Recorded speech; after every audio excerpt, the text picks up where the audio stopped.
नमस्कार दोस्तों, आप देख रहे हैं सुरागी लाल न्यूज चैनल। मैं हूं दुर्गेश तिवारी। आज विधायक शिव अरोड़ा ने 3 किलोमीटर लंबी सड़क का पुनः निर्माण कार्य शुरू किया है। देखते हैं किस तरह से गुणवत्ता देखी गई है, गुणवत्ता का इसमें कैसा ध्यान रखा गया है। सर, पहले तो सुरागी लाल न्यूज चैनल में आपका स्वागत है। देखिए, बात सुरागी लाल जो नेटवर्क है उसको बहुत बहुत बधाई। जिस तरीके से नेटवर्क लगातार जो है जनता की आवाज़ जनता तक पहुंचा रहा, मैं उसके लिए बहुत बहुत शुभकामना देता हूं। आज हमने यहाँ खेड़ा चौराहे से लेके मोदी मैदान से लेके और गंगापुर तक 7 किलोमीटर की जो सड़क है राज्य योजना से, उसका यहाँ पर आज हमने निर्माण कार्य आरंभ किया है। ये 4 करोड़ 26 लाख की सड़क है और ये सड़क पिछले 10 साल से बहुत दुर्दशा में थी। और ये जो हमारा गंगापुर रोड है पूरी, अब ये पूरा नया रुद्रपुर बनता चला जा रहा है। यहाँ बहुत सारी टाउनशिप आ चुकी हैं, बहुत सारी कॉलोनियाँ आ चुकी हैं, लेकिन उन सब के लिए शहर में आना जाना बहुत दूभर हो गया था।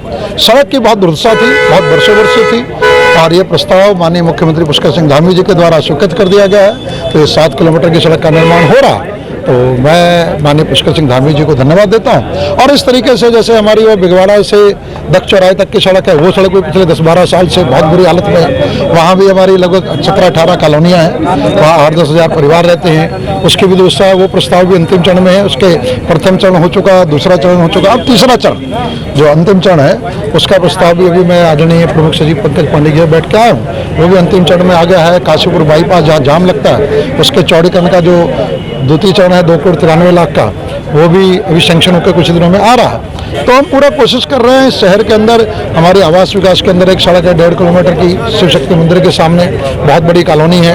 उस सड़क के भी पिछले 10-12 साल से बहुत दुरुस्ता है, उस सड़क का भी प्रस्ताव अंतिम स्वीकृत हो गया है। तो ऐसे करके शहर के अंदर जितनी भी ऐसी सड़कें हैं जो बहुत वर्षों से जिनकी स्थिति ठीक नहीं थी, उन सड़कों को हम पुनर्निर्माण करने का प्रस्ताव हमने दिया और माननीय मुख्यमंत्री पुष्कर सिंह धामी जी के आशीर्वाद से रुद्रपुर के अंदर इन सब समस्याओं का हम समाधान करने की तरफ बढ़ रहे हैं। और इसके चौड़ीकरण का भी हम शाश्वत प्रस्ताव देने वाले हैं, क्योंकि धीरे धीरे आबादी बढ़ रही है, तो जाम ना लगे इसके चौड़ीकरण भी हम लोग कराएंगे। सर, जिस तरह से देखा गया है शहर में जाम की स्थिति बहुत है, उसको लेकर आपके द्वारा कई कार्य प्रयास भी किए गए हैं। प्रयास कहाँ तक पहुँचा है सर? देखिए, धीरे धीरे चीज़ें संभल रही हैं। आप मान के चलें कि इंदिरा चौक से डीडी चौक के बीच में बहुत जाम लगता था, अब बस अड्डे के पास जाम लगना काफ़ी कम हो गया है। अब वहाँ का जो NH बन के आ रहा है, NH बनने के बाद स्वाभाविक रूप से बड़ा चौड़ा NH बनेगा, उसमें सर्विस लेन भी होगी, पैदल फुटपाथ भी होगा, साइकिलिंग ट्रैक भी होगी। तो उसको हम लगातार परसू कर रहे हैं, क्योंकि वो एक बार कैंसिल हो गया। तो उसके हम परसू कर रहे हैं कि सड़क का चौड़ीकरण होकर आ जाए, तो शहर के अंदर हम माने इंदिरा चौक से लेके डीडी चौक तक, वो सुडकुल तक वो जाम समाप्त हो जाएगा। आप अभी तक खाली बस अड्डा ही नहीं, डीडी चौक के बाद अगर आप आगे जाएंगे तो इधर हमारी जैसे हम नैनीताल रोड पर विशाल मेगा मार्ट के पास जाते हैं, सीधा कलेक्ट्रेट के, वहाँ भी जाम घंटों घंटों लगा रहता। तो वो सारे जाम का समाप्त करने का प्रयास है। मैं आपको भरोसा दिलाता हूँ अगले 3 से 4 महीने के अंदर मतलब अप्रैल तक मान के चले, हमारा पूरा प्रयास है कि इस पूरे नैनीताल रोड के NH 74 के NH 87 के जाम को मैं पूरी तरीके से समाप्त करा दूंगा। ऐसे ही जाम लगता है दावा चौक से लेकर डीडी चौक तक, काशीपुर बाईपास जिसे हम कहते हैं, तो उसका भी हमारा चौड़ीकरण का 2 करोड़ 93 लाख का प्रथम चरण स्वीकृति के अंतिम इसमें आ गया है। उसका चौड़ीकरण भी शुरू हो जाएगा, उसको भी। अब ये समस्या आज की नहीं, ये 25-30 साल से 10-15 साल से पूरी हालत है जाम की, लेकिन उसे मैंने प्रस्ताव देके 1.25 साल के अंदर ही इन सबको जाम को समस्या। और तीसरा एक पार्किंग की है, पार्किंग नहीं है उसके कारण से जाम लगता है, तो मल्टी लेवल पार्किंग भी हमने स्वीकृत करा दी है शहर के अंदर, उसका निर्माण कार्य भी जल्दी शुरू हो जाएगा। तो जाम की समस्या को लेकर मेरी प्राथमिकता रही है और उसे हम 1.25-1.5 साल के अंदर ही एक बहुत तेजी से लेके आए हैं। मुझे पूरा विश्वास है अगले 4-6 महीने के अंदर जो मेन जितनी समस्या है इनका समाधान हो जाए। सर, तीसरा सवाल मेरा है कि मुख्यमंत्री पुष्कर सिंह धामी जी का विजन है कि 2025 तक नशा मुक्त उत्तराखंड बनाना है। उसको लेकर आपने अभी बंगाली कॉलोनी में काफ़ी, जिस हिसाब से आपने जिहाद के तौर पे देखा जाए, जिहाद की तरफ से आपने नशे के खिलाफ कार्रवाई की है, उसी समय देखा गया, लेकिन प्रशासन इस पर मौन क्यों है? देखिए, प्रशासन मौन नहीं। अगर आपको ध्यान होगा कि जिस दिन ये कार्रवाई हुई है, जिस दिन मैं व्यक्तिगत रूप से गया, व्यक्तिगत रूप से लोगों की शिकायत पर मैंने व्यक्तिगत रूप से वहाँ पर जिसे कहते हैं कि शराब की बरामदगी की, वहाँ दुकानों की सीलिंग के बीच में से शराब निकल रही थी, घरों के अंदर हमने छापे मारे, घरों में शराब ली। तो जब व्यक्तिगत रूप से मैंने इनिशिएटिव लिया तो उसके बाद से मौन नहीं है।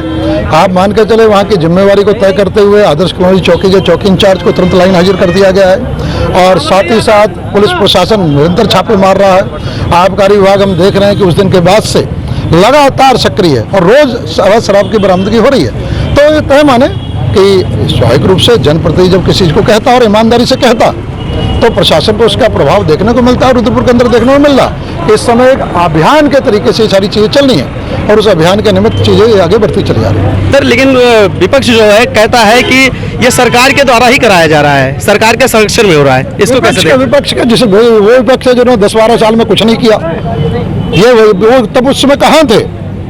आखिरकार जो शराब बिकी आज भी की क्या? वो कहे, मैं तो आश्चर्य हो रहा था, अब कहना नहीं चाहिए। वो एक बयान में कह रहे थे कि वहाँ का जिसे कहते हैं कि एक जनप्रतिनिधि है सत्ताधारी दल का, वो इस काम को करा रहा है। 1.5 साल पहले तक तो विधायक थे उसी सत्ताधारी दल के वो, और उसी का जनप्रतिनिधि बनाया हुआ उन्होंने। ये सब जानते हैं, उसको टिकट भी उन्हीं ने दिलवाई थी, चुनाव भी उन्होंने लड़वाया था, तो 3.5 साल तक वो जो ठीक काम कर रहा था। वे आखिरकार क्या कहना चाह रहे हो? उन्हें कई बार मुझे लगता है कि कहते समय चीज़ों को कोरिलेट नहीं कर पा रहे। जब मैंने उनका आरोप सुना तो मुझे बड़ी हंसी आई। वो कह रहा है कि सत्ताधारी दल का एक पार्षद जनप्रतिनिधि इस काम को करा रहा। तो जनप्रतिनिधि कौन है? उसको टिकट किसने दिलवाई? किसके कहने से टिकट मिली? 3.5 साल वही जनप्रतिनिधि इनके साथ था। ये तो भी 2022 तक विधायक थे साथ में, तो जनप्रतिनिधि था वही, तब वो ठीक था।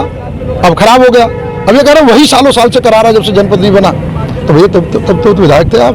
तो कई बार वो अपने ऊपर ही आरोप ले लेते हैं, उन्हें पता नहीं चलता। और विपक्ष का काम है, मैं उसे अन्यथा नहीं लेता, विपक्ष को करना चाहिए। और कई बार विपक्ष की इस तरीके की बातों से हमें कहीं ना कहीं और अच्छा काम करने की प्रेरणा मिलती है। उत्तराखंड की खबरों से जुड़े रहने के लिए आप हमें सभी सोशल मीडिया प्लेटफॉर्म्स पर सब्सक्राइब, लाइक और फॉलो कर सकते हैं। धन्यवाद।